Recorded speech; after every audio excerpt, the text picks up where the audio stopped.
i es comencem en castellà. Este ciclo de charlas versan sobre 3 momentos en que hubo que decidir si las cosas irían en una dirección o en la contraria, no en otra, en la contraria. Y las 3 veces se decidió de una forma o de otra. Por eso los he escogido. El siglo XVI español, llamando español, ya en la siguiente charla diremos a qué nos referimos con español, es un momento de inflexión decisivo. El siglo XVIII finales es también decisivo y el siglo pasado pues lo fue. Así que vamos a empezar con esta, pero debo decir que las 3 charlas que versan sobre el siglo XVI tienen una pequeña incomodidad, y es que es imprescindible, dada la distancia mental que nos separa de aquella época, a incluir algunos conceptos de aburrida filosofía. La filosofía acostumbra a ser sumamente aburrida y la teología no digamos ya, eso es aburridísima. Entonces es inevitable, para entender de qué hablamos en estas 3 charlas del siglo XVI, algunos conceptos filosóficos que espero que no produzcan un sopor insoportable, pero es necesario.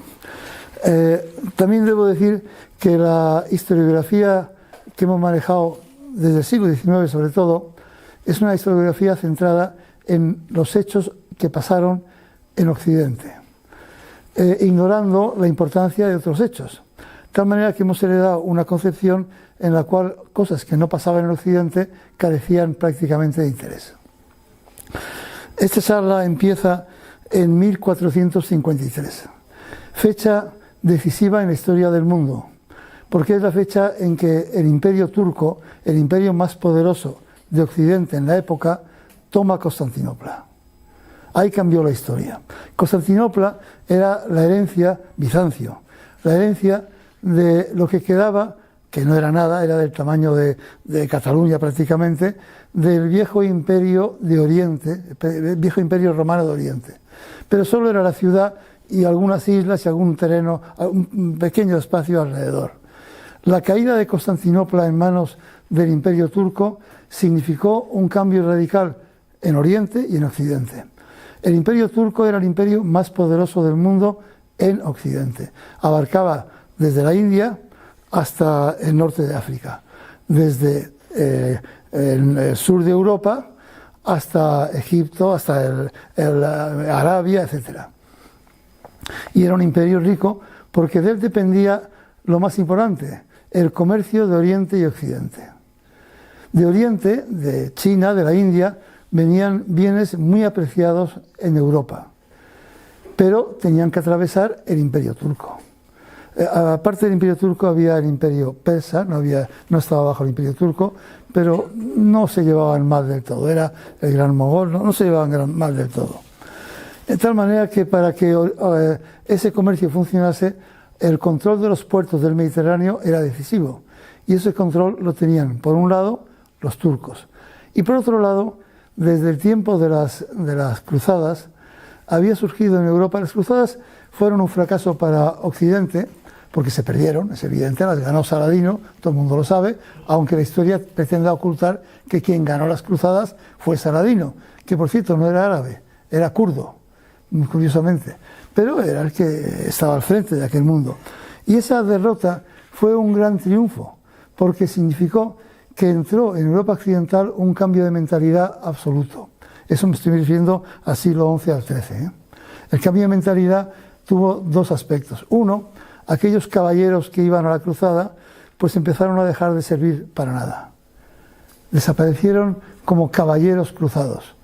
Y otro es, gracias a las órdenes, al Cister sobre todo, al Cister quiero decir el Temple, que es la parte caballeresca del Cister, y al hospital, también a los teutones, pero es un tema aparte, es la cultura árabe entró en Occidente, y entró de manos de Avicena, Ibsina y de otros pensadores árabes que habían ya incorporado a Aristóteles y a Platón. Eso es muy importante, porque la herencia griega llegó por medio de estos pensadores árabes. Pensadores que eran pensadores científicos y muchas más cosas. El principal, Avicena, Ibn Sina, que era un tipo de lo que ahora es entre el norte de Afganistán y Uzbekistán. Era uzbeco, de hecho. Pero era un gran sabio y incorporó el pensamiento griego al mundo árabe. Después de las cruzadas, el temple y el hospital trajeron a Occidente ese mundo que habían leído, aprendido en aquel conflicto de 200 años. De tal manera que esos cambios implicaron que ese tipo de caballero medieval pues dejó de servir para nada y que el comercio del Mediterráneo pasó a manos del mundo primero árabe, luego turco, con lo cual todo el comercio de Oriente empezó a hacerse entre los puertos del sur del Mediterráneo y los puertos sobre todo de Italia, también Valencia, Barcelona, Marsella, pero sobre todo de Italia, Génova, Venecia, Pisa, Florencia, todas esas eran las ciudades que hacían esa conexión. De ahí se partía hacia el centro de Europa y hacia el norte. Cuando veamos en el próximo día la importancia del imperio romano-germánico, veremos que toda la pelea del siglo XVI en Europa se refirió al control de las dos grandes vías de comercio de Europa, el Danubio y el Rin. Esas dos vías que comunicaban toda Europa de un extremo a otro, del norte al centro y al sur, todo eso era la lucha por el poder, en realidad la lucha por el control de esas rutas del comercio, que es lo que daba el dinero, y que partían de Venecia, de Génova, etc. Pues en ese ámbito, la caída de Constantinopla de Constantinopla, significó algo muy importante, porque aunque fuese un pequeño país ya, el reino bizantino, el imperio bizantino, era un lugar donde se conservaba la cultura de la Grecia clásica, donde los estudiosos, que sí, además de hablar griego per se, sabían griego clásico y leían a Aristóteles, leían a Platón, pero también leían a Plotino, a Porfirio, leían a Esquilo, leían toda la cultura clásica, pues se dispersaron. Una gran parte fueron a parar a Venecia. Venecia era el gran poder, esas ciudades eran ciudades república, las clases poderosas las administraban en un régimen sin monarquía, con un poder bastante igualitario, digamos, entre las gentes altas, no la gente de otro tipo no. Pero Venecia era muy poderosa y ahí fueron a parar cientos, quizá miles, de pensadores intelectuales y gente de criterio que huía de Bizancio. ¿Qué ocurrió? Pues que entonces hubo una eclosión de cultura clásica allí. Hubo un hombre, Aldo Manuzio, un impresor, que a finales del siglo XV, montó una imprenta y cogió a toda esa playa de estudiosos orientales y les puso a hacer versiones, a preparar ediciones de los clásicos.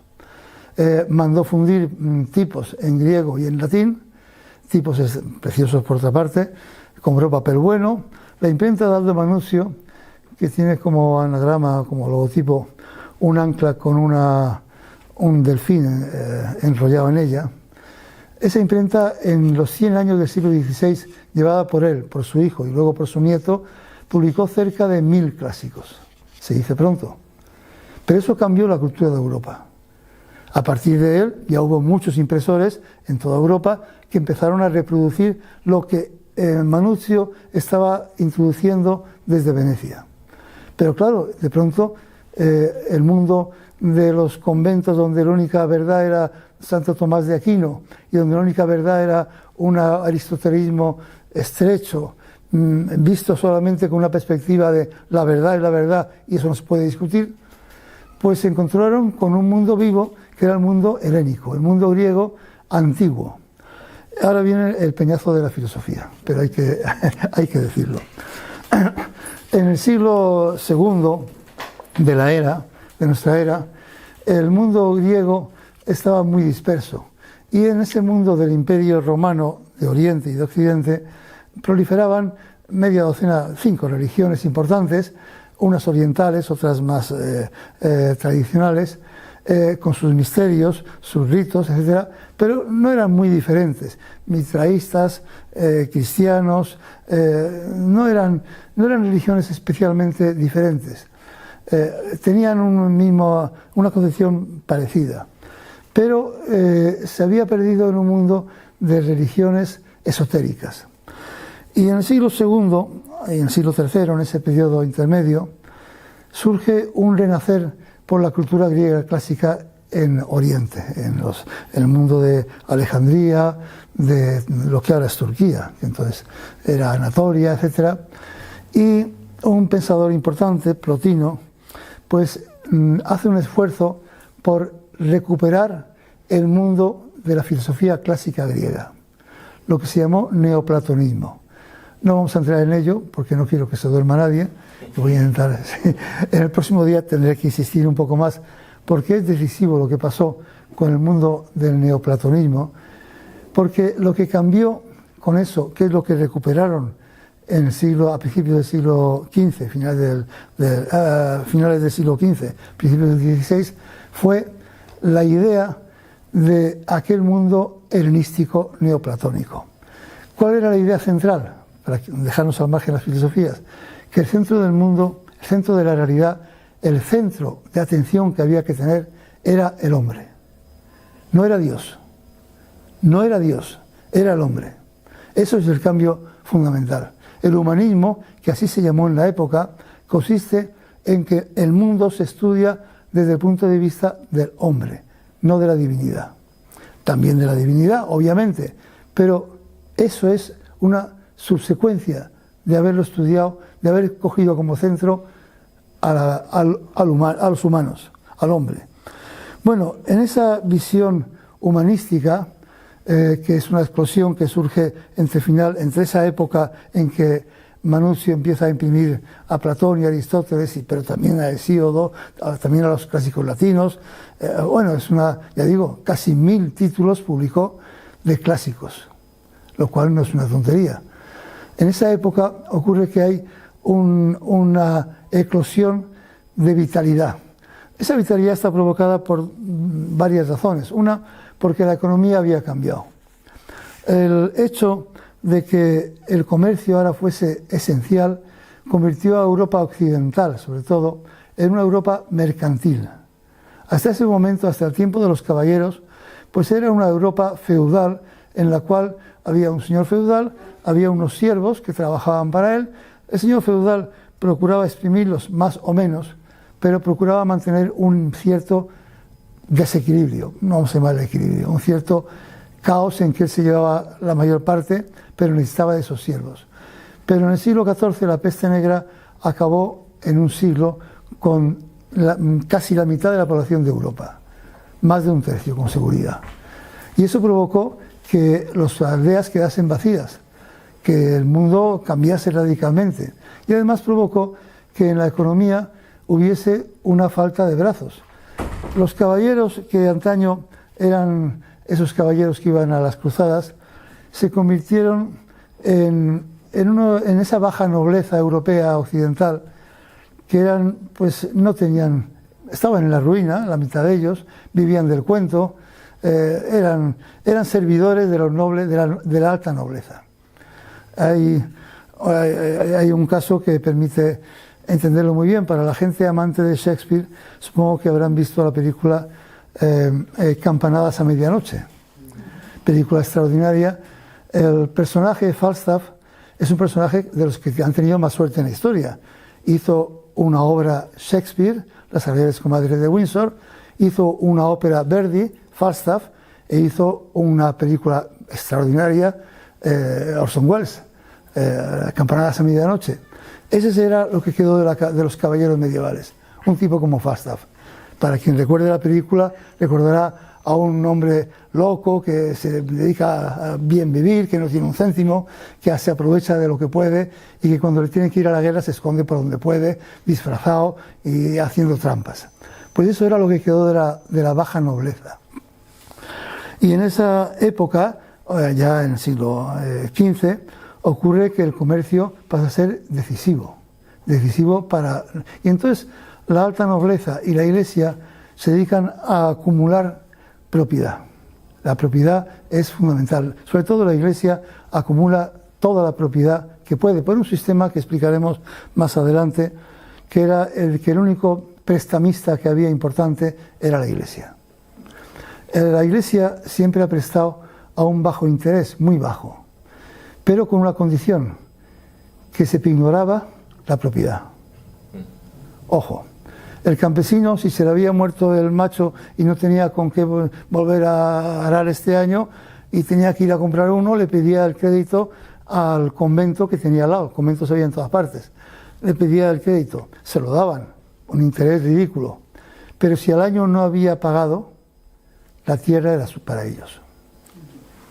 No echaban al campesino, pasaba a ser un campesino que trabajaba de aparcero de una propiedad de la Iglesia. Eso hizo a la Iglesia poderosísima a lo largo hasta el siglo XIX. El último intento de la Iglesia de mantener este sistema es en el siglo XIX europeo. Pero en aquel tiempo era fundamental porque los monasterios, los conventos, eran propietarios de una cantidad enorme de propiedad rústica. Y la nobleza necesitaba mucho dinero para dos cosas. Una, para comprar el lujo que venía con el comercio que ahora había eclosionado de Oriente, para comprar unas sedas mejores que las del conde de tal o del marqués de cual, o para comprar especias.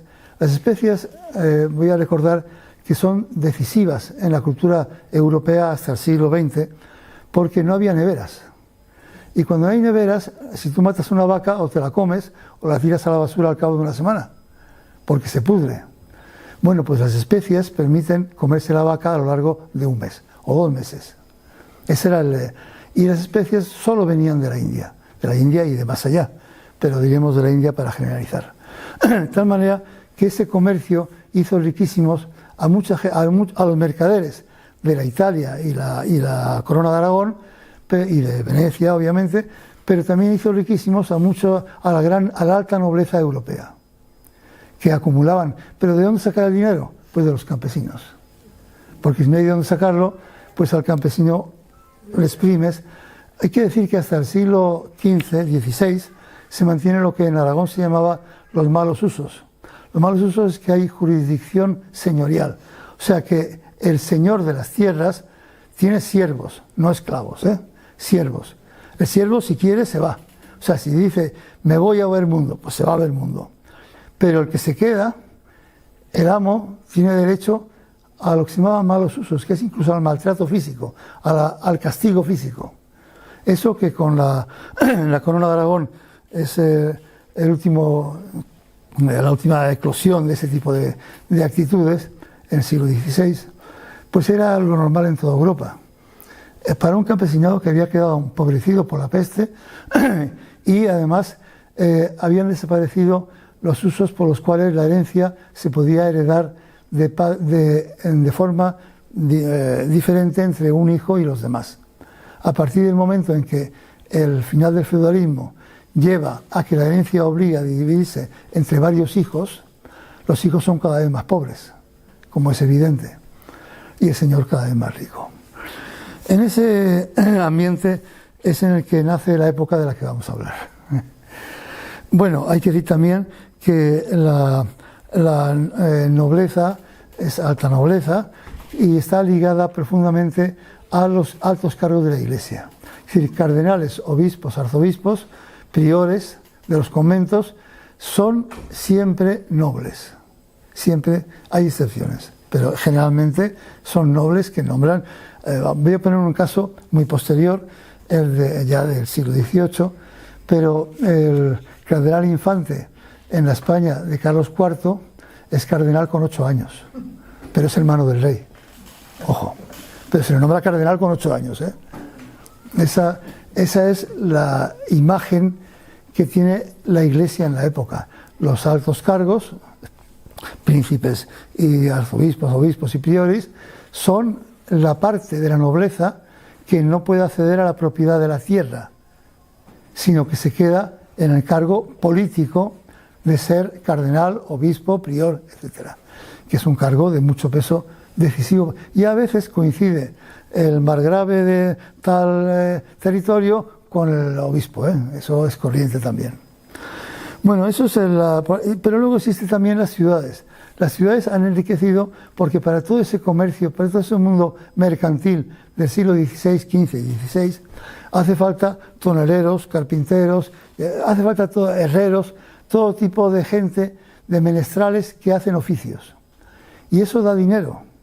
Efectivamente, las ciudades se llenan de gentes que tienen oficios y que son imprescindibles y que ya no trabajan solo para arreglar un arado, sino también para hacer la herrería de un palacio o para hacer los toneles de la bodega del conde de no sé cuántos. Eso enriquece a las ciudades y las ciudades acostumbran a ser más díscolas que los campesinos. En ese ambiente llegamos a final de siglo. Bueno, eso también ocurre igual que ocurre en toda Europa occidental, ocurre en Castilla y en Aragón y en Portugal. El próximo día veremos lo que era la España de 1500, I-S-P-A-N-I-A, Hispania, porque que nosotros pasamos al castellano como España, porque era una península constituida por 5 reinos. Y esos 5 reinos estaban en debate. ¿Qué pasaba entonces? Espero que no llame nadie, no voy a quitar el teléfono. Entonces todo eso que estoy contando pasaba también en Castilla y en Aragón. En Portugal fue diferente. Portugal, gracias a haber hecho un cambio tecnológico decisivo. Hasta el siglo XV, los barcos se movían con un timón que era una simple pala muy larga, que era ancha donde tocaba el agua. Ese era el timón que usaban los barcos. Pero con eso, los barcos que bajaban por costaneando África, al llegar a lo que ahora es el Cabo Nun, donde el continente vuelve hacia el interior, ocurría que las corrientes se los llevaban hacia el interior. Los chinos habían descubierto lo que se llama el timón de codaste. Es un timón que es un palo así, otro así y abajo la pala. Eso cambió la historia. Los portugueses lo aprendieron de los chinos y vieron que cuando el timón era un palo que iba así, con una pala, eso no luchaba contra las corrientes, pero cuando era una pala así, eso sí dominaba las corrientes. Y con eso torcieron la curva de África. Y torciendo la curva de África, llegaron a la India directamente, sin tener que atravesar el mundo turco o el mundo persa. Llegaron directamente. Hay que decir que cuando llegaron a lo que hoy es Bombay y fueron recibidos por el gran jefe de Bombay, que se indignó porque le trajeron 4 baratijas, unos cristalitos y unas tal, y le pareció ridículo el regalo que traían los portugueses. Pero no les impidió comerciar. En el siglo XVI, Portugal es el reino más rico de Europa. Durante muchos años es el reino más rico de Europa gracias a que ellos sí comerciaban con la India directamente, sin pasar por los turcos, sin pasar por ningún otro lado. Ni por Venecia, ni por Génova, ni por Pisa, ni por ningún otro sitio. De tal manera que eso hizo a Portugal enormemente rico. Por eso Portugal, en este análisis de cómo era el país, lo dejamos un poco al margen ahora. Ya entraremos la semana que viene. Bueno, pues eso es para situarnos en la época de final de siglo. Hay que decir que hay una fecha decisiva en la historia que corresponde a Hispania, o España, que es 1492. Se dan 3 hechos que cambiaron la historia. El primero es que habían una cierta unión entre los reinos de Castilla y de Aragón, porque se habían casado ambos reyes, la reina Isabel y el rey Fernando. El rey Fernando, ese casamiento no incluyó más que la boda entre ambos, pero a pesar de lo que dice la historiografía moderna a partir de Modesto Lafuente en el siglo XIX, el personaje realmente decisivo es Fernando. Fernando II es el tipo al que Maquiavelo quiere dedicar el príncipe hasta el día que las tropas de Fernando asolan Florencia. Ese día decidió que ya no se lo dedicaba. Pero sí, pero hasta ese día era el hombre que él pensaba que realmente era el genio moderno, la visión moderna del mundo. Fernando realmente era un hombre que tenía un mundo en la cabeza. Él casó con Isabel, él lo decidió su padre, Juan II de Aragón. Él tenía 18 años, ella 17, no hay que olvidar eso. Tenía la posibilidad de casar Isabel con Portugal, pero era su prima, era su cuñada prácticamente, era una locura, y Portugal no lo veía con simpatía. Tenía la posibilidad de Francia, de Inglaterra, pero Juan II dijo, no, la solución aquí es Castilla. Castilla tenía el 70% del territorio de la península ibérica y el 70% de la población. Aragón tenía el 12% y el 15% de la población. Esa es la diferencia. Y Portugal era la mitad de lo que es ahora. Así que la diferencia era así. Y Granada, no digamos, era un reino en decadencia. Navarra no era Navarra, era la Navarra actual española, más la francesa, más el Béarn francés. O sea, era un territorio, lo que ahora se llama en Francia los Pirineos, el departamento de los Pirineos Occidentales, que es muy extenso. Eso, la Casa de Foix había unido a los bearneses, que son occitanos, no son vascos, y a los navarros, que sí son vascos. Y eso unido a la Navarra española, a la Navarra al sur de los Pirineos. Eso era el ambiente geográfico, o el espacio geográfico en el que estamos moviéndonos. Justo al lado quedaba la Corona de Aragón. La Corona de Aragón era la Corona de Aragón, Valencia, Mallorca. Pero a partir de ese momento, de ese periodo, de Cerdeña, de Sicilia y de Nápoles. Todo eso es la Corona de Aragón. O sea, el control del Mediterráneo occidental, que no es una broma. Igual que luego el emperador del Sacro Imperio pretenderá dominar el Rin y el Danubio, Fernando y muchos otros más pretenden, y sobre todo los reyes de Francia, pretenden dominar el Mediterráneo.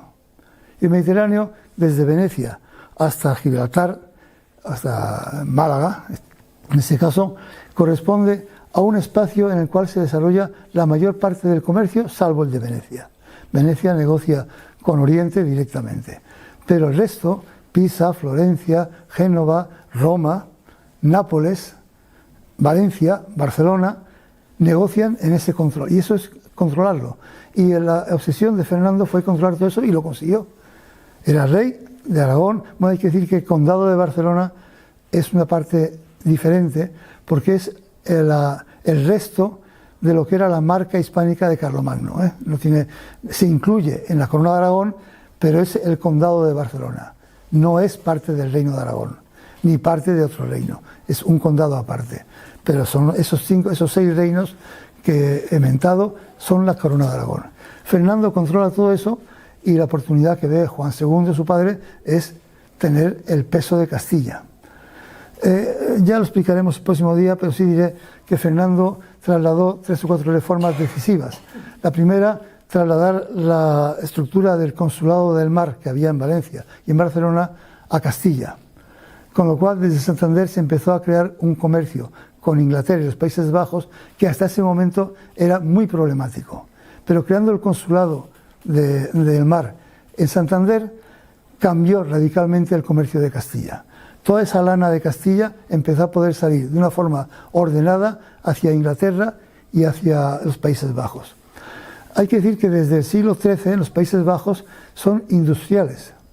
Es un lugar donde en 1200, me equivocaré de la fecha, pero creo que no demasiado, 1200 poco, antes del 20, se declara la primera huelga general de Europa, porque hay miles de telares y decenas de miles de personas que no son ya campesinos, trabajan en los telares. ¿Para qué son los telares? Pues porque hace frío. Y con lana hay que hacer miles de mantas, miles de abrigos, miles de cosas. Y eso es fundamental. No es la ropa de los ricos, es la ropa de la gente media y de la gente pobre. Pero son miles, cientos de miles. Y eso se hace en los Países Bajos, donde los telares, que llegan a ser una industria que produce mucho dinero a los que los tienen, porque los telares son propiedad de poca gente. Los trabajadores son cientos de miles, o decenas de miles quizá, pero los amos son pocos. Pues ese comercio se hace gracias a la lana que viene de Castilla. Esa lana de Castilla, con esas abejas famosas merinas, fue parar también a Inglaterra. Inglaterra empezó también a tener ovejas merinas. Bueno, eso creó ese comercio de esa zona, que entonces le surge un problema añadido. El control del Mediterráneo necesita también una comunicación con los Países Bajos. Eso ya es la próxima charla. Volvamos a nuestro tema. En ese mundo hay tres cambios en 1492. El primero es que bajo la dirección de Fernando, con tropas castellanas, se destruye el reino de Granada. Era un reino rico, pero era un reino en decadencia.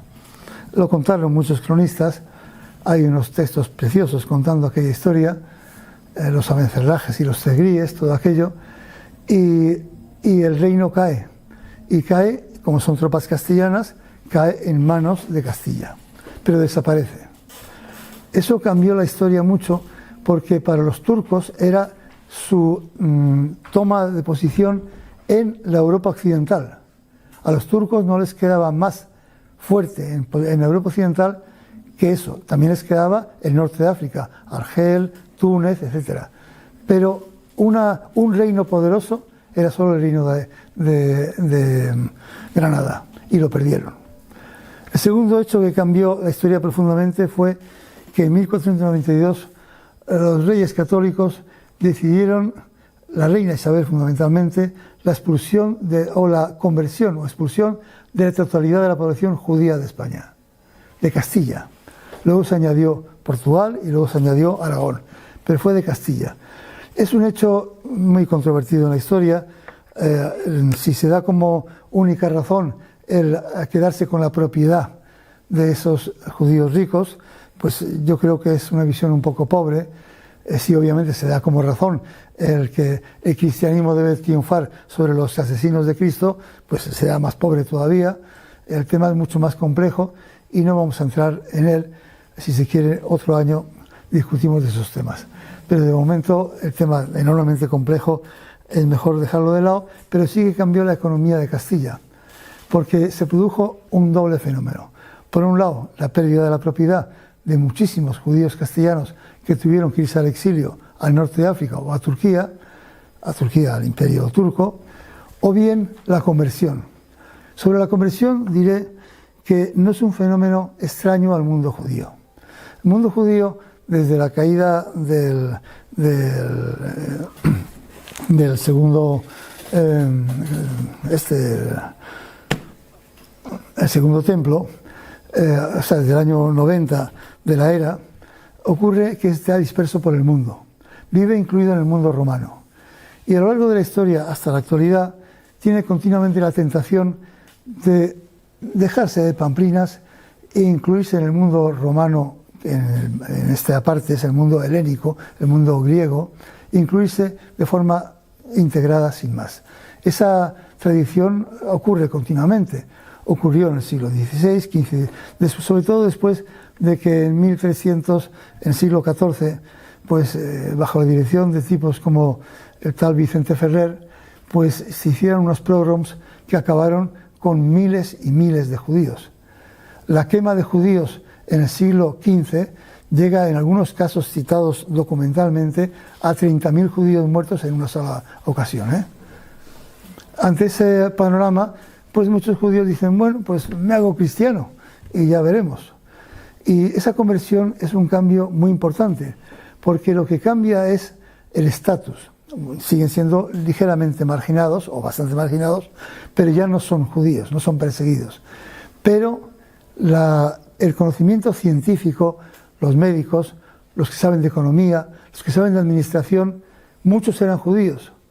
Y una vez cristianos, pues siguen siendo médicos, siguen siendo científicos, siguen siendo administradores, siguen siendo recaudadores de impuestos. Siguen siendo recaudadores de impuestos quiere decir una persona capaz de administrar un feudo importante, de administrarlo, de cobrar aquí o allá, pero saber cómo llevar esa contabilidad. Eso no es fácil. La contabilidad moderna, esa que inventaron los italianos en 2 columnas, esa entonces no existía. Es apuntar en un papel lo que te dan. eso no iba muy lejos. Y eso es esa conversión de los judíos de Castilla, más tarde de Aragón y de Portugal, pero entonces de Castilla, al cristianismo, introdujo en el mundo castellano a miles de personas que pasaron a ser un sector intelectual y profesional de alta capacitación, pero ya integrado en el mundo cristiano. El tercer hecho no tuvo importancia en el 1492, que fue que un marino genovés que trabajaba para la corona de Castilla, porque no lo habían querido en la corona de Portugal, pues alcanzó tierra yendo hacia occidente en vez de yendo hacia oriente. No sabía que tierra había llegado, pero volvió y dijo, ahí hay tierra y es riquísima, hay oro por todas partes. Y eso volvió unos meses después, dijo eso, y eso cambió la historia. No porque se descubriese ninguna América, sino porque dijo que había oro por todas partes. En ese momento, claro, los reyes de Castilla decidieron que había que organizar expediciones porque ese oro era fundamental. Y eso cambió la historia, pero no en el año 1492, en el cual no tenían ni idea de dónde habían llegado. Pero ni idea. Hay unas tierras y unos tipos ahí con los que discutieron y nada más. Pero sí cambió la historia y la fecha vale la pena hacerla notar. Bueno, pues ahora ya entramos, no he tirado media hora, lo siento, y mucho más, en la vida de nuestro personaje. Nuestro personaje, Miguel Servet, es un hombre extraordinario, del cual casi no quedó memoria en la historia. Era un hijo de una mujer judía conversa, no está claro si era aragonés de Sigena o navarro de Tudela. Son poblaciones que no son distantes.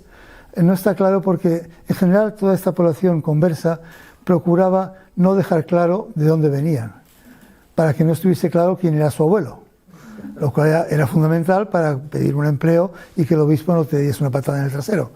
En esa situación no está claro, pero parece inclinarse todos los datos porque realmente era aragonés de Sigena, quizá criado en Tudela de Navarra.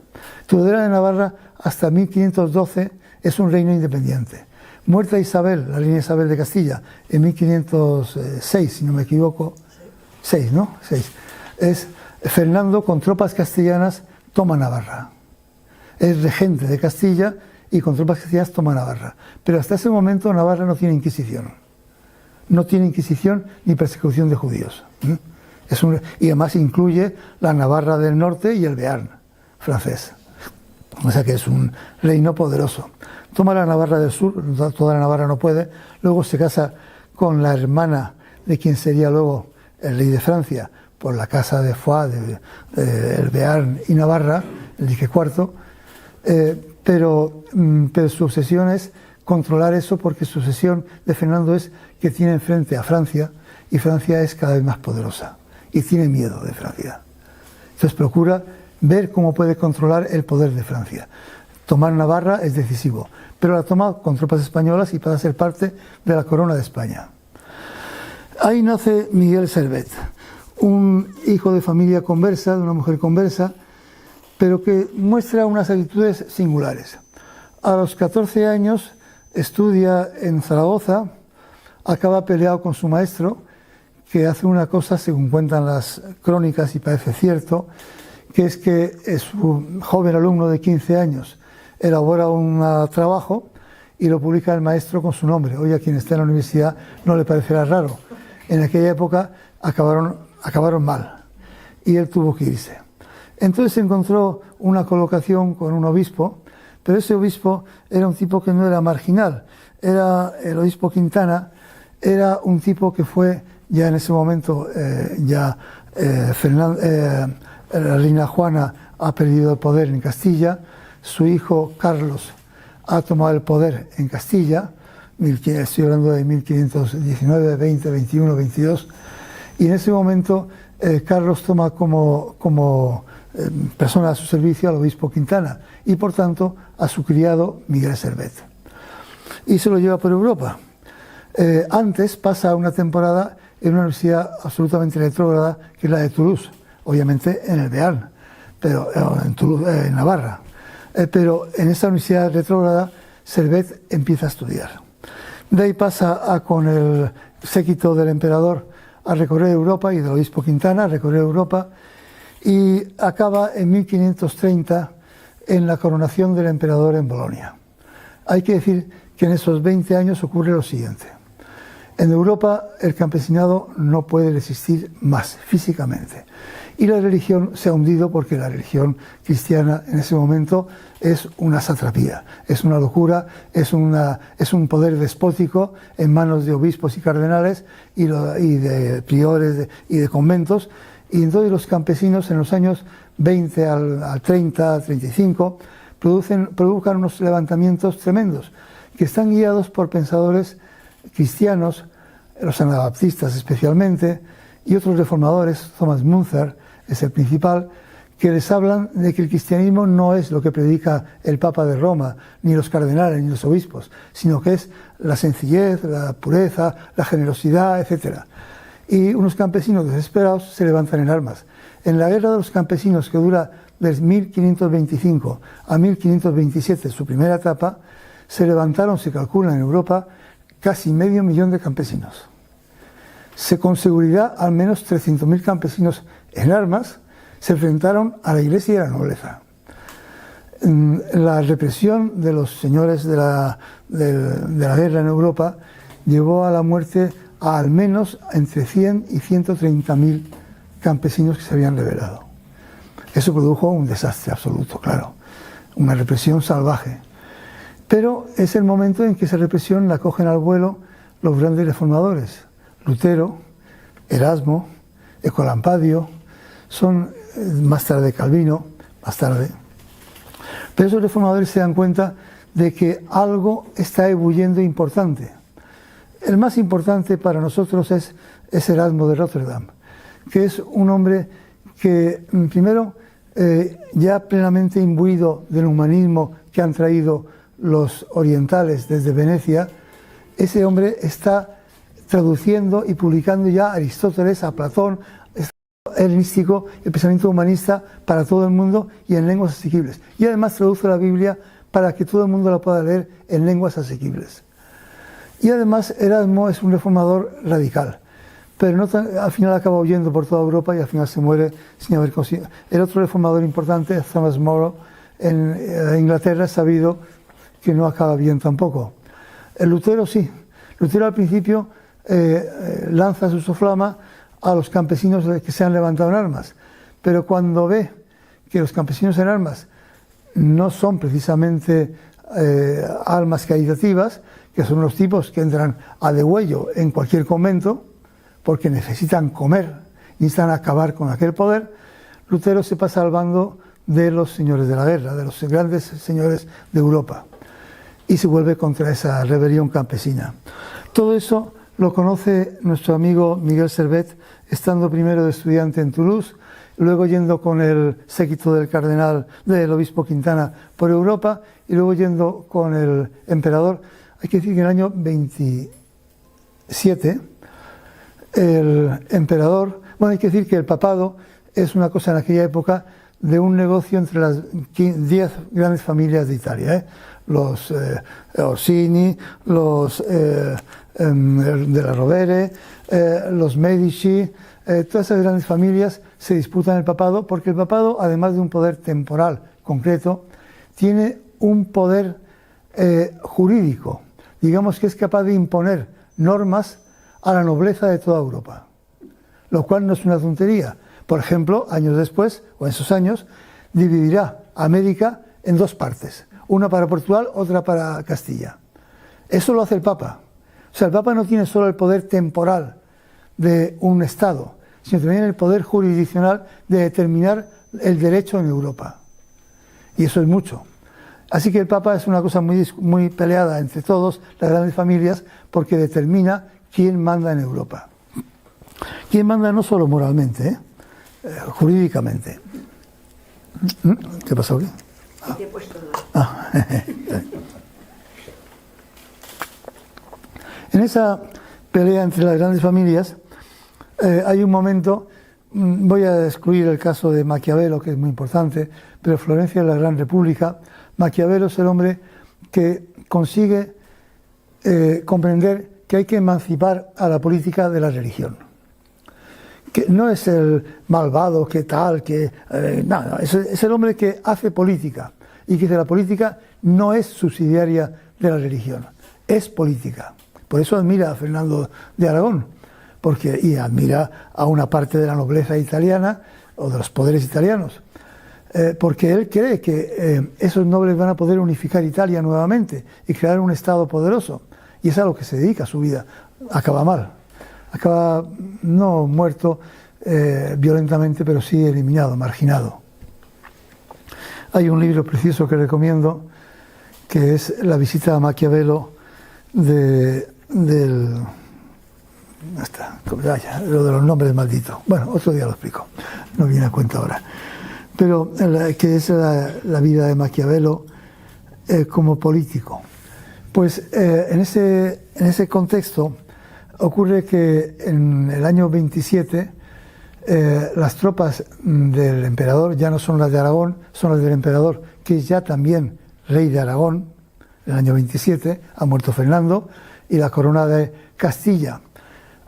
Cuando muere Isabel, la corona de Castilla pasa a su hija Juana y a su marido, el príncipe Felipe le Bel, Felipe el Hermoso, pero Felipe el Hermoso es sabido que muere, queda Juana, ella se proclama reina, pero su padre le dice, bueno, pero yo voy a ser el regente, y se declara regente de Castilla. Nombra a Cisneros, que era bastante bruto, regente, bastante bruto quiere decir muy agresivo, un hombre enormemente agresivo y fanático, regente de Castilla, pero cuando muere Fernando ya queda Carlos, Carlos I, como regente de Castilla, no rey de Castilla, mientras vive Juana, es el regente, no el rey, y eso ocurre hasta los años 40, 46 creo recordar, y rey de Aragón y de todo el resto de la corona de Aragón. Pues las tropas del emperador avanzan tomando Italia cada vez más al norte, los franceses también quieren tomar Milán, es una frase célebre del emperador Carlos V, mi primo y yo, los reyes se llamaban entre sí todos primos, porque eran primos realmente, mi primo y yo queremos lo mismo, los dos queremos Milán, y los dos luchan por controlar Milán, que es el centro, Milán es el centro de la Europa del Sur, el que controla Milán controla toda la Europa del Sur. Pues avanzando hacia allá, se le opone el Papa, las tropas que dirige, que actúan en nombre del emperador, se desmandan porque no han cobrado desde hacía meses. Son tropas parte católicas, parte protestantes, las Knechts alemanes, y arrasan Roma. Es lo que se llama el Sacco di Roma, del año 27. Toman Roma, pero durante 15 días arrasan Roma literalmente. Queman, incendian, violan, saquean, todo lo que sea. El Papa se refugia en San Angelo y ahí queda aislado, pero después de eso la situación de Europa cambia. 5 años después, el emperador y el Papa, Clemente VII, llegan a un buen acuerdo y el Papa acepta coronar a Carlos como emperador de Europa, emperador del Sacro Imperio Romano Germánico, o sea, el emperador de Europa, y el Carlos acepta reconocer al Papa Clemente VII como la máxima autoridad, la única que puede ungirle a él como emperador. En ese acuerdo es una fiesta en Bolonia, en la cual se dice que las fuentes manaban vino continuamente. Sí, esa era la fiesta. En esa fiesta estuvo nuestro amigo Miguel Servet con el obispo Quintana, y al mes siguiente de la coronación salió huyendo. Se fue a Centro Europa, fue lentamente recorriendo a todos los grandes reformadores de la época, sobre todo de Colampadio, que le recogió y tal. Pero tenía un problema, ese joven, y es que no acababa de entrar en su cabeza los misterios, se llamaban así, se siguen llamando así, cristianos. Eso de que haya una Trinidad le parecía chocante. O hay 3 dioses o hay un Dios.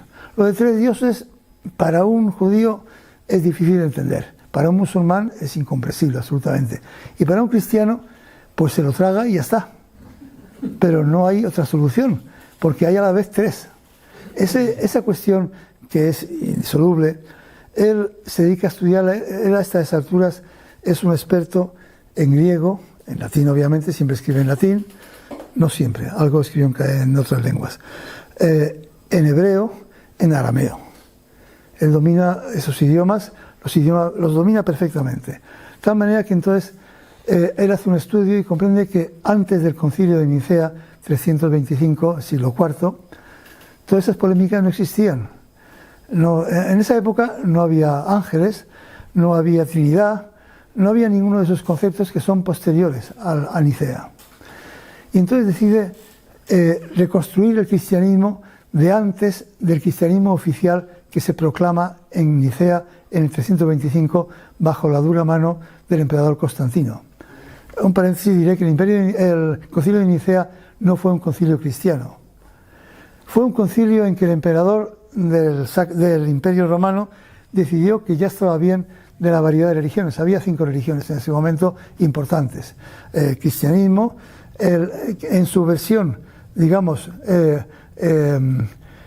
clásica, y en la versión arriana, que era más importante en ese momento. Había el maniqueísmo, que era muy parecido al cristianismo y cuya estructura eclesial era idéntica a la cristiana. Había el mitraísmo, que era la religión de los militares generalmente, y había las religiones mistéricas, que había varias, sobre todo eran los misterios órficos y los misterios ciberes, etc. Todo eso era un conjunto.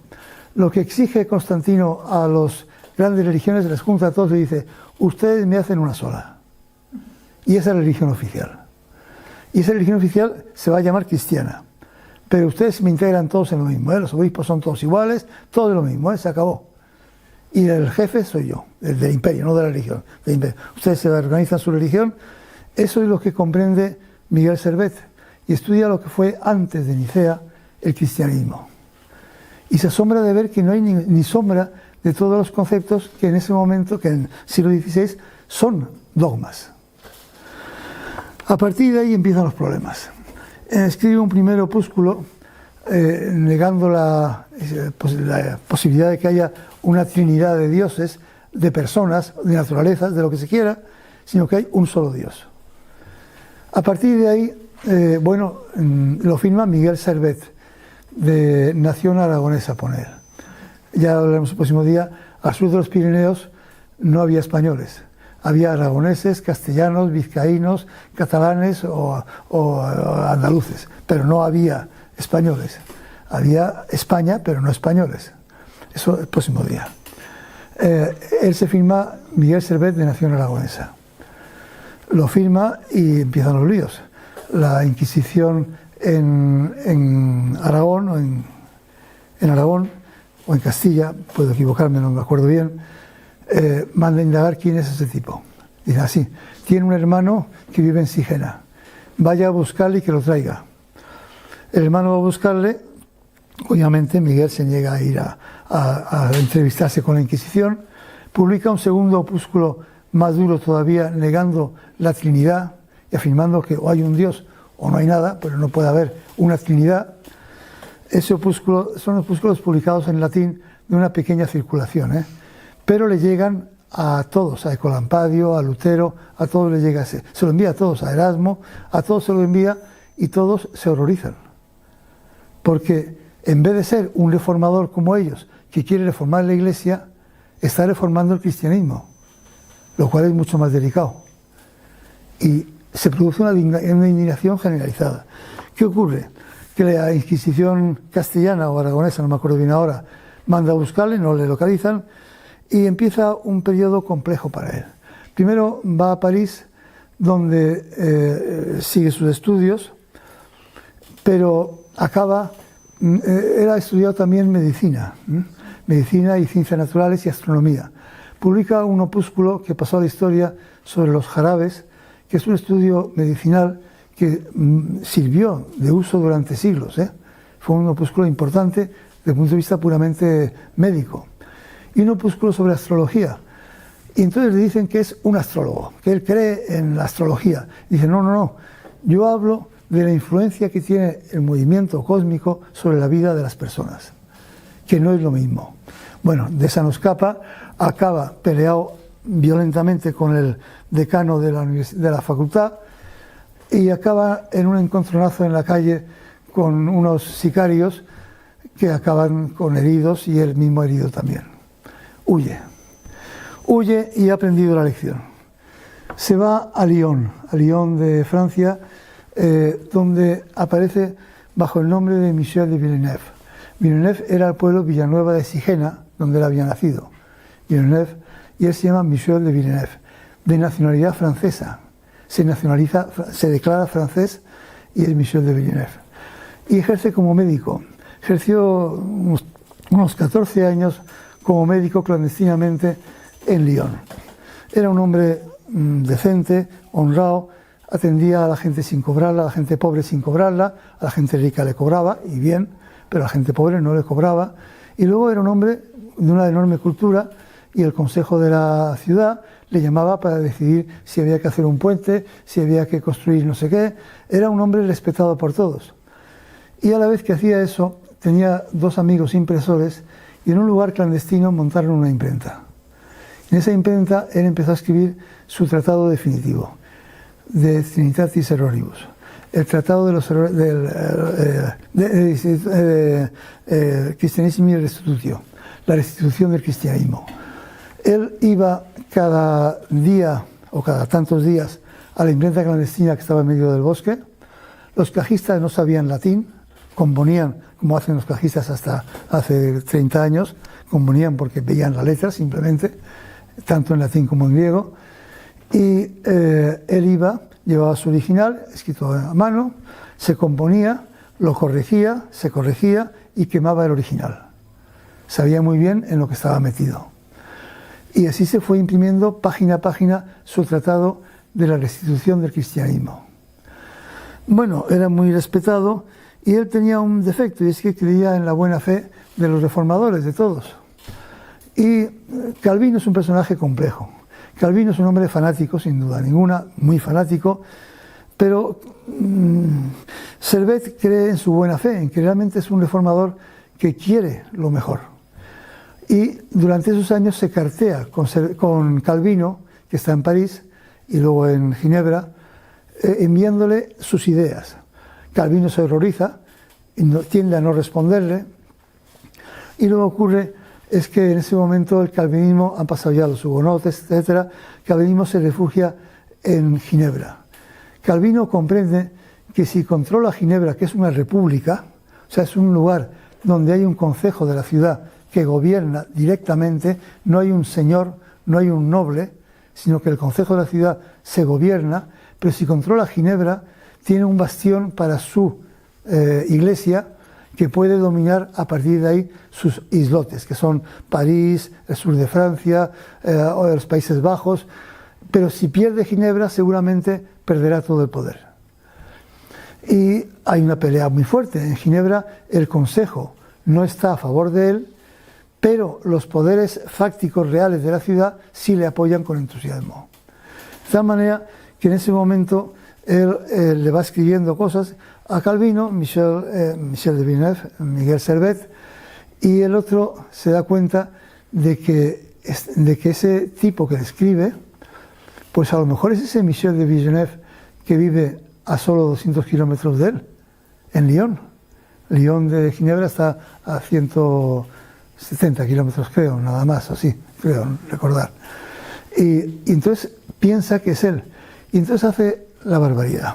Calvino le denuncia a las autoridades católicas de Lyon. Dice, ese hombre que tenéis ahí no es ese Michel de Villeneuve, es Miguel Servet, un hereje peligrosísimo, el más peligroso que hay. Y el obispo de Lyon le llama, ¿es usted? Dice, no, yo soy Michel de Villeneuve. ¿Es usted? Sí, yo soy. Él va a misa todos los domingos, cumple todos los rituales, es una persona muy querida por todos. El obispo dice, no puede ser, Calvino se equivoca, no tengo por qué fiarme. Pero entonces Calvino le envía una segunda, no, ese es Miguel Servet, un hereje. Para demostrarlo, te envío cartas escritas por su mano donde dice sus herejías y que yo he recibido. Cuando le recibe el obispo, pues se cae del guindo, se da cuenta que ese hombre Pues algo hay ahí. Le manda a detener y le leen las cartas que ha enviado Calvino, escritas por él de su puño y letra, donde él reconoce ser Miguel Servet, bajo el nombre de Michel de Villeneuve, pero reconoce ser Miguel Servet. Se le cae el mundo encima, el obispo le manda a meter en prisión, es un hombre importante. Hay que tener en cuenta que tiene 44 años y es un hombre soltero. Vive con un chico, un criado joven de 15, 16 años, que es con quien vive 18 años, que es con quien vive desde hace muchos años. Viven ellos solos y él no está casado. Eso en la Europa de la época es muy delicado. Se quema antes a un sodomita, que decían entonces, que a un hereje, ¿eh? Se le quema antes. Pues ese es el hombre que encierran en la prisión, y entonces él aprovecha un favor que le hace el carcelero, es un hombre importante: déjame pasear por el jardín de la prisión, y se escapa, huye y se pasa varios meses escondido. El obispo de Lyon descubre la imprenta, manda a recoger los ejemplares, se hace un auto de fe, se quema la mitad de la edición. Antes de su quema ya estaba impresa entera, quizá eran unos 800 ejemplares. El Servet había dicho al impresor que enviara la mitad de la edición a la feria de Frankfurt. La feria de Frankfurt del libro ya existía entonces, y es donde se distribuían los libros de toda Europa. La mitad de la edición había salido para Frankfurt, la mitad estaba allí, fue quemada, esa mitad entera, y en efigie a Miguel Servet. Él, huido, decide un error gravísimo: ir a Ginebra. Él piensa que debatir con Calvino es la única salida real. Él puede huir a Nápoles, a Venecia, a muchos sitios, no a Aragón, ni a Castilla, ni a Francia, pero puede huir a otros lugares. Pero decide ir a Ginebra. Llega a Ginebra y tiene amigos allí, amigos que se llamaba el Partido Libertino, porque pedía la libertad en vez de la dictadura de este hombre, de Calvino. Llega a Ginebra, es el domingo, va a la iglesia, porque hay que ir. El que no fuese a la iglesia es que era peligrosísimo. Va y predica a Calvino, y hay gente que le reconoce y le denuncia. Antes diré, a partir de ahí empieza la catástrofe, pero antes de mentarla, que ya queda poco tiempo, muy poco, voy a decir que en esa imprenta, además de publicar su libro, él se dedicó a trabajar como editor. Editó un montón de clásicos, pero sobre todo editó la geografía, hasta que en 1570 y algo, yo creo, Abraham Ortelius publica un atlas general del mundo. Hasta ese momento, los mapas del mundo que se conocen son lo que se llaman Ptolomeos. A partir del mapa que había hecho Ptolomeo en el siglo II, se van desarrollando continuamente nuevos mapas en que cada editor, comerciantes, viajeros, etc. Y él hace una edición que se repitió varias veces del Ptolomeo, que es brutal. Voy a leer solo algunos párrafos. En esas ediciones a cada país se le ponen descripciones, ideas, se explican aspectos. Él dice lo siguiente de Europa en ese momento. ¿Qué estoy haciendo yo? Aquí está. Él dice, sobre Alemania, dice: la situación de los campesinos. Escribe en donde pone Alemania en el mapa, aparece este texto. Esos Ptolomeos, las ediciones son todavía, esto lo he copiado yo del original, no es que lo cite fulano. En el mapa de Alemania pone: la situación de los campesinos alemanes es terrible. Viven diseminados en el campo, comen gachas y cuecen hierbas, y solo beben agua y suero. Son explotados sin escrúpulo por los funcionarios de cada región, y esta es la razón por la que recientemente hubo una rebelión de los campesinos contra los nobles, pero los pobres siempre pierden. Luego dice del resto de Europa, de otros países de Europa: Hungría produce ganado, Bavaria es Baviera, cerdos, Franconia, cebollas, nabos y regaliz, Suabia, meretrices, Bohemia, herejes, Bavaria también ladrones. Helvecia, Suiza, pistoleros y vaqueros. Los soldados, los mercenarios peores, más brutales de Europa eran los suizos, que más medían 2 metros, como todavía se ve en la Guardia Suiza del Papa. Sí, sí. Westfalia, mentirosos, y todos ellos alemanes, que como todos los septentrionales son glotones y borrachos. De los españoles dice, son taciturnos y consumados en el disimulo. Y los compara con los franceses, dice, los franceses son alegres, animados e inclinados a los banquetes, libres de la hipocresía y la gravedad de los malhumorados españoles. El carácter de los españoles es muy inquieto y lleno de ideas, a algunos les sonará todo esto, de proyectos ambiciosos que conciben alegremente pero estudian pobremente.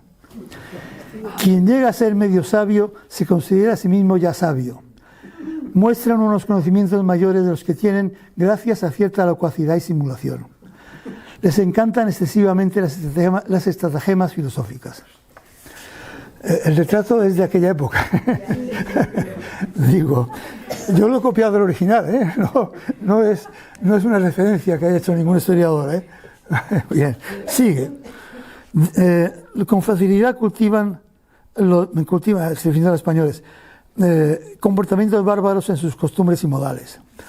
De una vida frugal como los italianos, que no consumen alimentos y bebidas tanto como los franceses y alemanes, a menos que se les invite, y en tal caso comen en las fiestas hasta que están llenos, porque entre ellos las invitaciones son muy raras y les aceptan con verdadera ansia. Y lo añade, en España mantienen gran autoridad los inquisidores de la fe que se ensañan cruelmente contra los herejes, conversos y musulmanes. Había escrito en Tierra Santa, que Tierra Santa, eso está en la primera edición que él copia del Ptolomeo, que es la de Weissmuller de principios del siglo XVI, que es la que sirve de matriz para todas las posteriores y para la suya. Él copia que en Tierra Santa dice Weissmuller, que es una tierra inculta y mísera, lo era en la época realmente. Y claro, eso lo lee Lutero y dice, Moisés, la Biblia dice que es la tierra que emana leche y miel. Es una blasfemia decir que esa es la tierra inculta y pobre. Bueno, ese es el tipo de textos que está elaborando en la imprenta. Además trabaja una gramática latina, un montón de textos de trabajo que, bueno, no son de tipo filosófico ni religioso, son geográficos. En aquella época, ten en cuenta que el imprimir un mapa de Europa era un cambio radical, porque hasta ese momento los viajeros, los comerciantes, llevaban un mapa hecho a mano, doblado, que con los años acababa siendo un estropajo. No valía para nada. El imprimir miles de ejemplares cambió las cosas.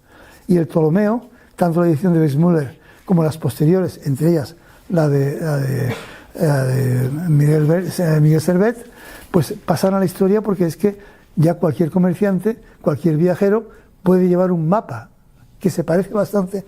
Debo decir que estos mapas en Europa son verdaderamente muy parecidos al mapa real, La distorsión es bajísima ya. Y en la India es muy diferente, pero en África, en el Mediterráneo, no, son muy parecidos, son muy, muy exactos. Pues esa es la vida de este hombre allí, y cuando tiene que huir, pues resulta que cae en manos de Calvino. Calvino dice, esta es la oportunidad, le mete en la cárcel y le presenta todas sus herejías. Y él entonces, confiado, cree que ante el consejo de la ciudad, Calvino a un lado, él al otro, van a debatir sobre teología. Bueno, a Calvino la teología le importaba algo, pero lo que le importaba era la Iglesia, era la estructura de la Iglesia. Lo de la teología era importante, pero los dogmas estaban claros. Había la Trinidad, todo eso estaba claro, no había discusión. Y eso no hay que discutirlo. Servet cree que sí, que va a discutir. Bueno, cae preso en el mes de mayo, en abril, y le ocurre que entonces, según las leyes de Ginebra, tiene que haber un acusador. El acusador es un criado de Calvino, para no ser Calvino personalmente. El criado de Calvino no tiene nada que debatir porque es un hombre inculto. Se dice el cocinero de Calvino, que Calvino le escribía las acusaciones, las leía, pero no había nada que discutir. O sea, Servet no podía discutir contra el cocinero de Calvino. Y vista la situación, pues la cosa se va descomponiendo. Entonces ocurre lo peor. Calvino le comunica a los de Lyon, a los católicos de Lyon, que le tienen preso. Los católicos de Lyon le dicen que se lo envíen, que ellos se ocuparán de quemarle en la hoguera. Y el propio Servet dice, no, por favor, a Lyon no. Prefiero aquí, que él cree que va a discutir con Calvino de todo eso. ¿Y qué ocurre? Que entonces Calvino dice que me envíen toda la documentación, todo el expediente de la Inquisición Católica de Lyon, me lo envíen para actuar, para tenerlo yo como acusación aquí. Y el obispo de Lyon le envía todo el expediente que le han cogido a Servet y se lo envía a Ginebra, a Calvino, para que utilice como expediente contra él. El asunto degenera inmensamente, le niegan todo, al final está en la situación más horrorosa, está en una situación extrema, leeré en qué estado se encuentra. En el mes de agosto, él escribe al consejo de la ciudad. Bueno, en ese momento en la ciudad ha habido una situación de tensión violenta entre los liberales, libertinos dicen ellos, y los calvinistas, pero han ganado los calvinistas. Calvino hace levanta a la gente más inculta contra el consejo y gana la batalla. Se hace con todo el poder en Ginebra. En octubre, le han cogido preso en abril, el consejo, con ausencia de 5 de sus 25 síndicos, dicta sentencia. No, voy a leer antes lo que él escribe al consejo pidiendo. En septiembre, él escribe al consejo: quiero discutir. Calvino escribe: Servet quiere abolir toda religión. Y él dice: los piojos me comen vivo, mis calzones están desgarrados, no tengo muda ni jubón, ni más camisa que una en jirones. Pide que se le entreguen lo que dice Calvino a lo que él ha dicho y que él responderá por escrito. Se lo niegan. Pide entonces que Calvino se enfrente a él y el que tenga razón sea condenado. Y le dicen, ya bajo la dirección de Calvino, dicen: si no sabe,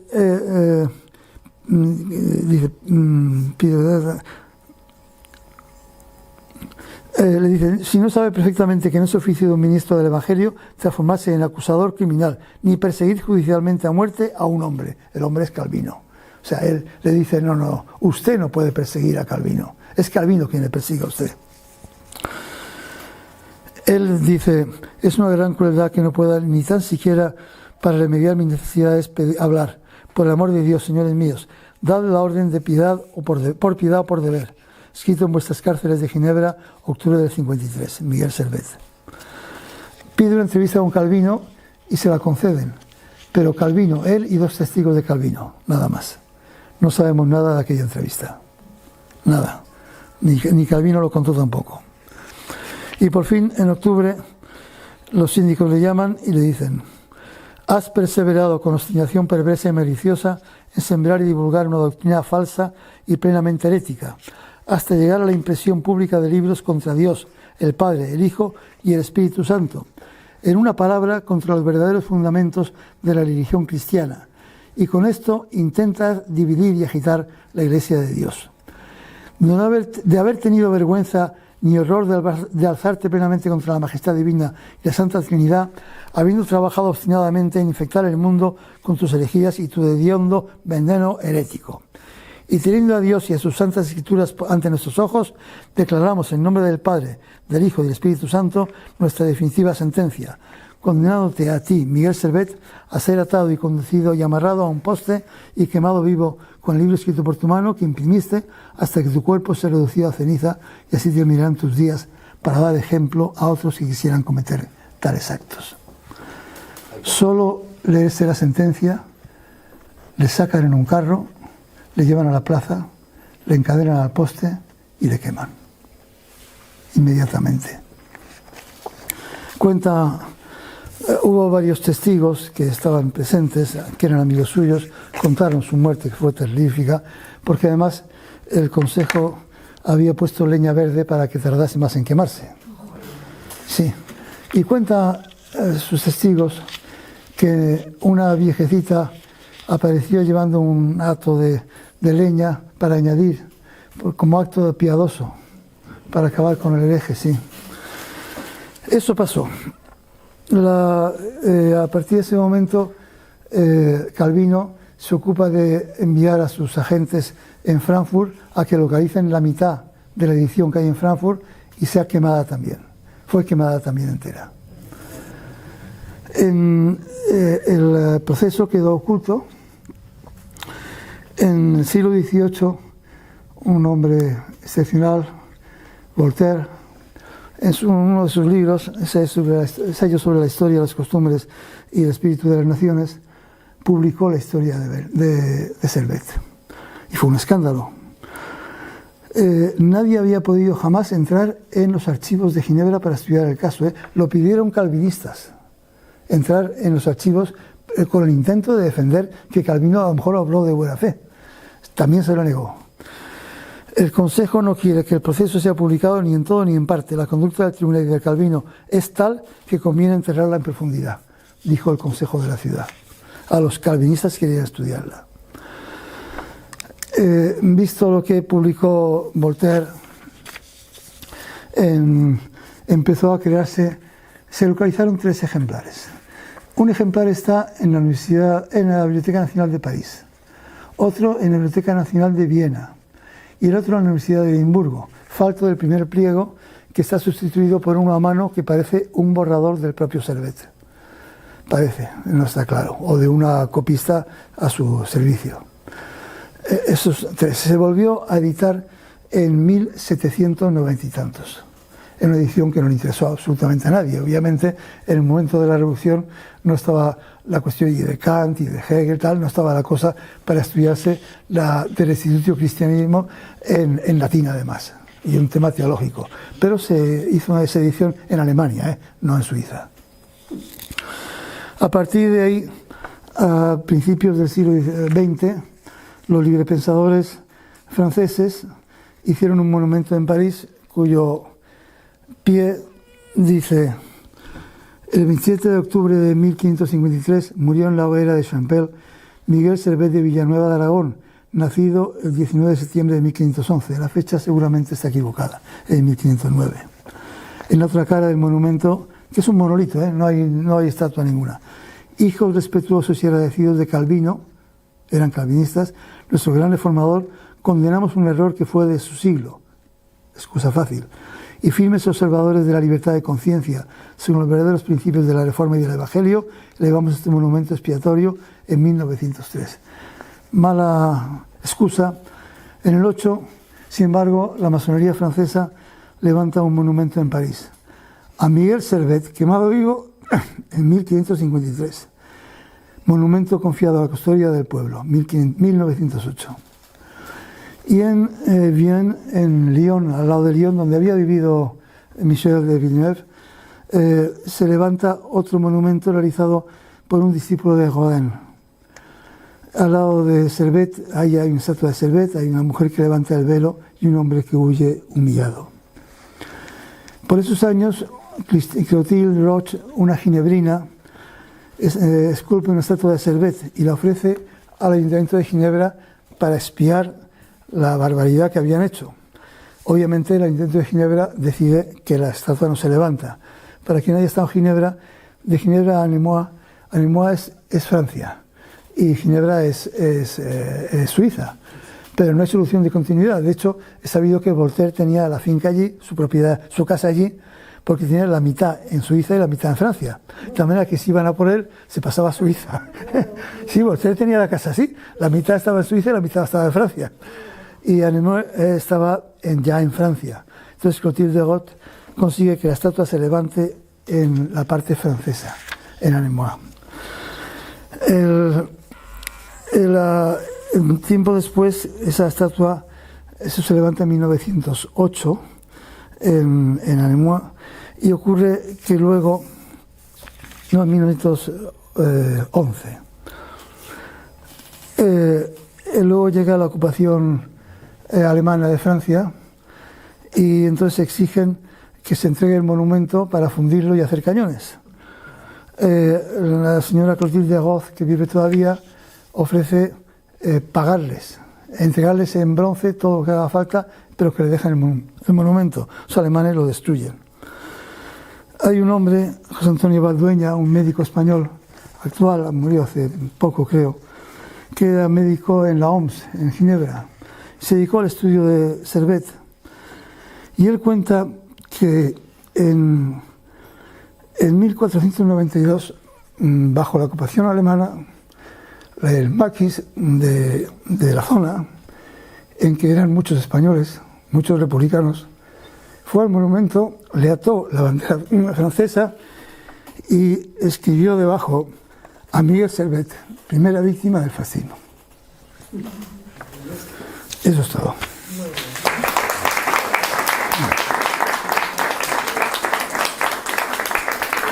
Bueno, me he pasado ampliamente.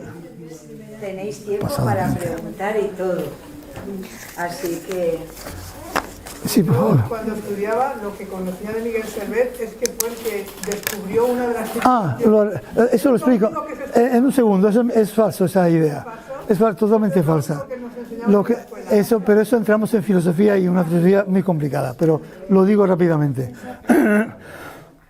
Como médico, que la sangre circulaba lo sabía todo el mundo, cualquier médico de la época.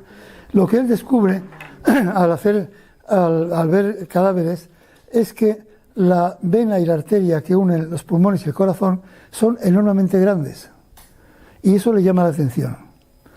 Él había llegado a un punto que es su pensamiento filosófico, en el cual Dios es un espíritu, él dice la universalidad de las cosas que existen. Eso es Dios.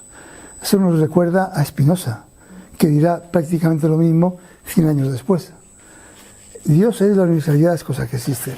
Y él piensa que el espíritu de Dios es ese espíritu que da la vida a todo. Y ese espíritu está en el aire. El aire es ese espíritu de Dios que infunde vida a todo lo que hay, a todo lo que tiene cerca, a todo aquello en lo que entra. Y que él ve que la sangre lleva al corazón al pulmón sucia, y del pulmón sale al corazón limpia.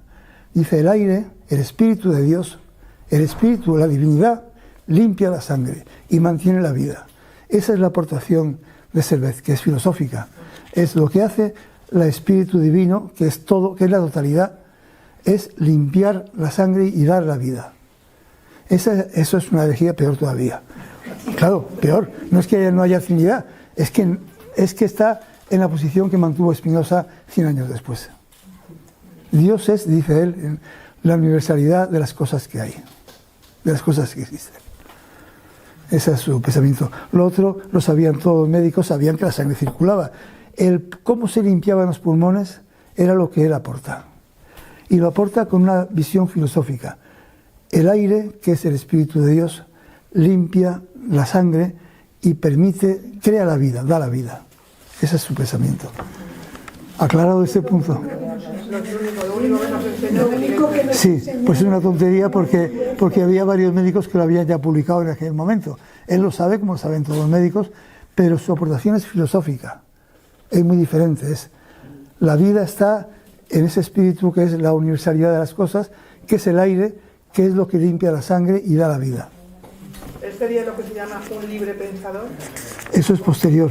Ya, pero yo ya he dicho en otras charlas que hemos tenido en el pasado que yo me niego a utilizar criterios actuales para analizar el pensamiento de otro momento.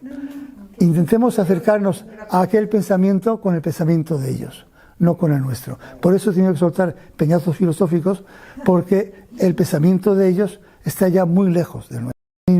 Lo que era el humanismo, todo eso no tiene parangón con lo que hay ahora. Más cuestiones, si las hay, que es perfecto, maravilloso, excelente, me parece muy bien. ¿No tenéis más dudas, más cosas, no. Incluso? Dudas, yo me alegraría que hubiese muchas, porque yo doy estas charlas con la intención de crear dudas, no de crear certezas.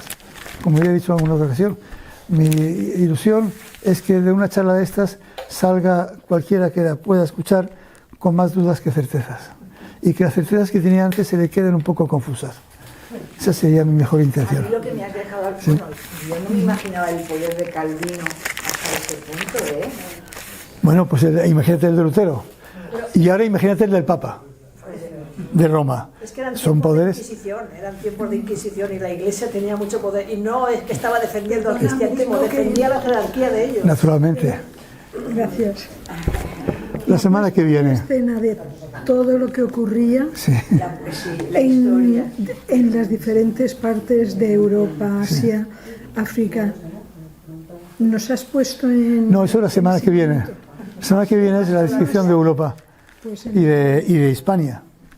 Una cosa, perdón por mi ignorancia. Más alto, no te oyen. ¿Tiene escrito algún libro suyo? ¿Yo? Sí, tengo varios, pero mira, de este tema no, pero sí que esto es un capítulo de un libro que no tengo publicado y que como tenga tiempo acabo de arreglar y se lo enviaré a ver si algún editor lo quiere publicar. Pero es un capítulo de un libro que tengo haciéndose. Me faltan 3 capítulos que no tengo hechos y no tengo tiempo para hacerlos ahora, me moriré sin haberlos hecho, pero mientras pues quedará el manuscrito y si mi hija quiere dárselo a alguien, pues se lo da a alguien. No tengo problema. Que todo el mundo escribe un libro, es una pena que no lo haga. No, sí, yo escribo libros de vez en cuando, pero es que, primero, tienen muy poca venta. Mis libros se venden poquísimo, pero poquísimo, ¿eh? Y luego,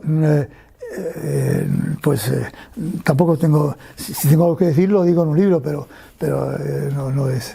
Y esto es un capítulo de un libro que trata de todo este periodo, pero es un capítulo, me faltan varios por redactar y no creo que los llegue a redactar antes de morirme.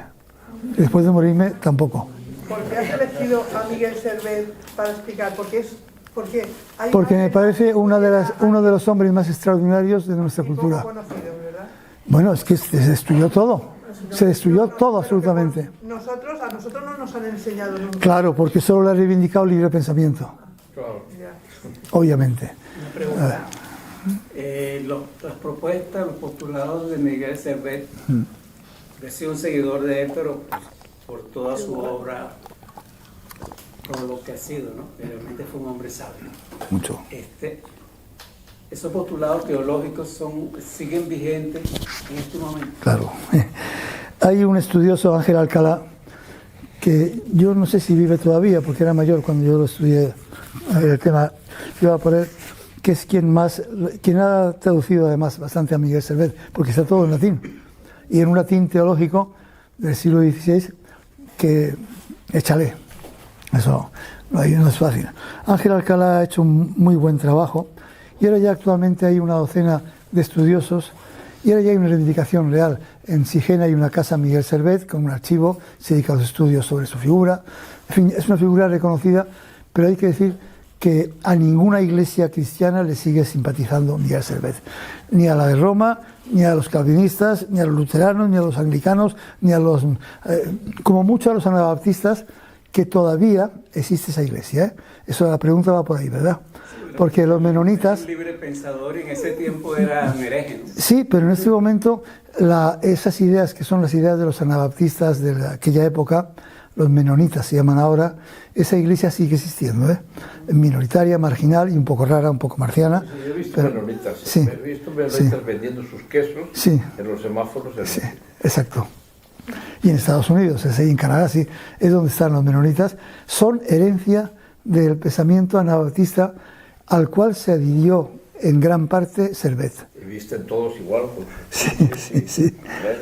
Quieren tener la imagen antigua, de no estar podridos por las pantallas, ni por la industria, ni por nada. Ellos procuran vivir una vida muy sencilla.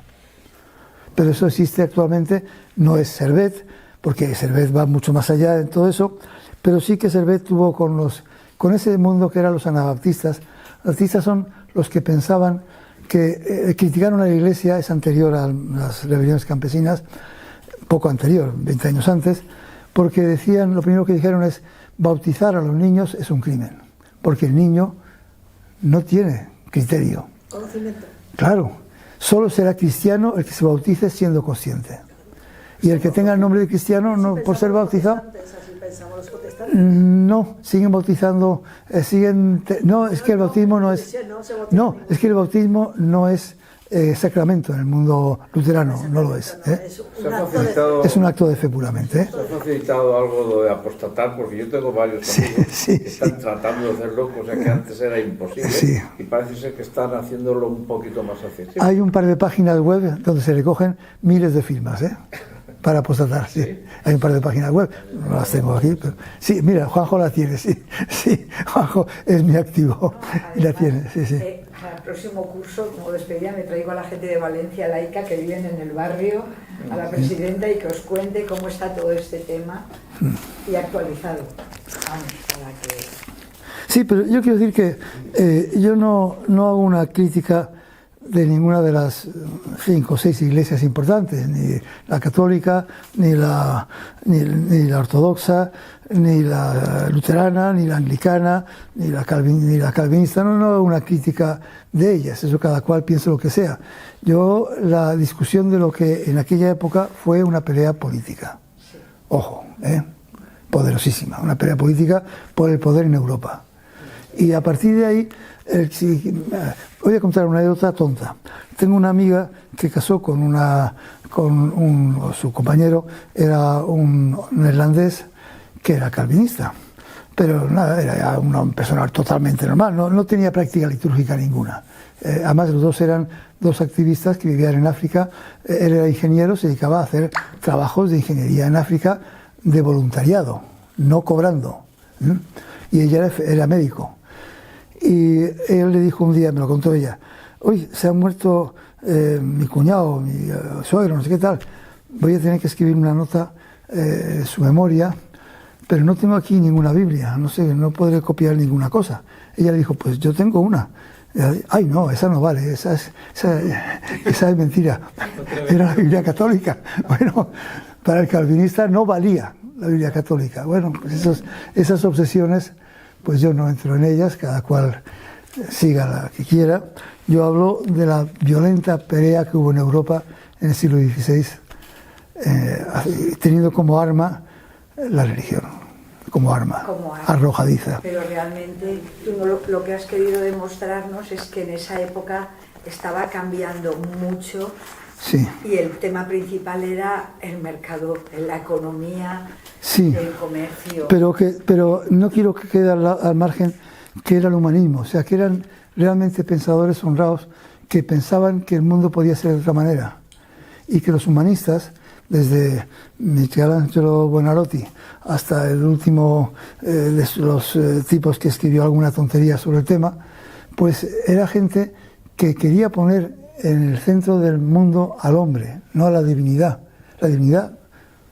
sucedánea del hombre, no por encima, y que lo hicieron honradamente y que pensaron mucho. Y el único caso que conocemos de este extremo de pensamiento filosófico es el de Servet. Pero Lope de Aguirre, del que hablaré en la tercera charla, creo, ligeramente de paso, para citar, o mañana, el próximo día, la carta al rey que escribe, Lope de Aguirre declara, cuando le van a matar, se declara ateo. Y dice Julio Caro Baroja, dice, salvo judíos, es el único caso que existe en la época de un tipo que no siendo judío se declara ateo en Europa. El único. Lope de Aguirre es que era de tomar, claro. Sí, pero Julio Caro Baroja dijo eso, es el único caso que conozco en toda Europa de una persona que se declara atea. Salvo judíos. La Inquisición es normal que hubiera creado ateos, es que era... No, que hubiera creado herejes, pero más herejes, pero no ateos. El único, porque en realidad Servet no es un ateo, es un panteísta, al estilo de Spinoza. Diría una cosa curiosa, el pensamiento de Servet, leído con despacio, debo decir, yo no me he leído el del Instituto Christianissime porque no he tenido la edición en castellano y yo no puedo leer un tocho de 800 páginas en latín, eso es imposible, pero he leído lo que he podido.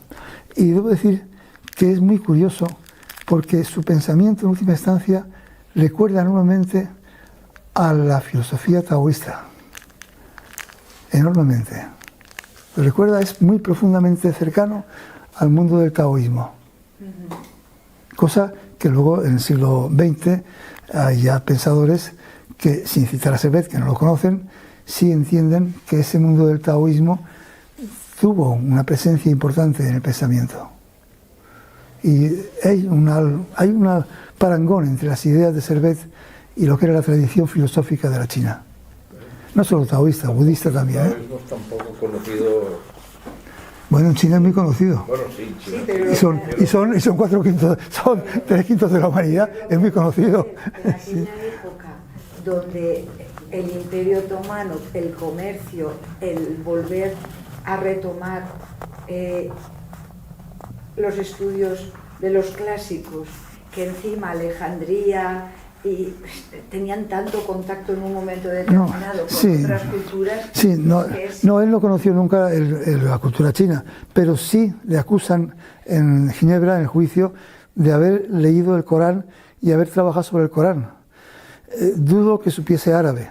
Seguramente leyó la traducción del Corán de latín que existía en Cremona desde el siglo XIII. Y luego el Corán se había editado yo creo que en Basilea, en el siglo XVI, en latín también. Y le acusan de ser, además de hereje, un tipo que sigue a Mahoma. Él dice una cosa que no lo dice con esas palabras, la diré con las que luego dirá Cervantes, que no hay libro, que es un libro malo, pero que no hay libro malo que no tenga algo bueno, que dijo Cervantes unos años después. Muy bien. No hay libro malo que no tenga algo bueno. Eso dijo Cervantes al final. Tiene fondo. Conocemos a Servet porque Voltaire lo puso. Sí. Es Voltaire quien nos ha... Es Voltaire, Quemaron todo y es Voltaire quien lo rescata, y luego ya la masonería en el siglo XIX y en el XX va investigando el libre pensamiento. Más que la masonería, los librepensadores van encontrando en él uno de los suyos. El primera víctima del fascismo. ¿Y la localización de esas tres obras que quedan? Se hizo en el siglo XVIII, a finales. En 1790, creo, encuentran el de Viena, yo creo. Y a partir de ahí hacen una edición en Alemania. Y luego, modernamente, se encuentra la de París y la de Edimburgo. No hay más, no salvo ninguna otra copia. ¿Se sabe quién la guardó, quién la cuidó? Se la envió, sin duda, la de París estaba enviada por él a algún amigo suyo, la de Edimburgo, ni idea, la de Viena seguramente la tenía también alguno de sus amigos. La de Edimburgo, como llegó a Edimburgo, tampoco es conocida. Si no hubiera esas tres copias, no tendríamos ninguna memoria de este hombre. No, ninguna. Excepcional. Bueno, pues muchas gracias. Por favor.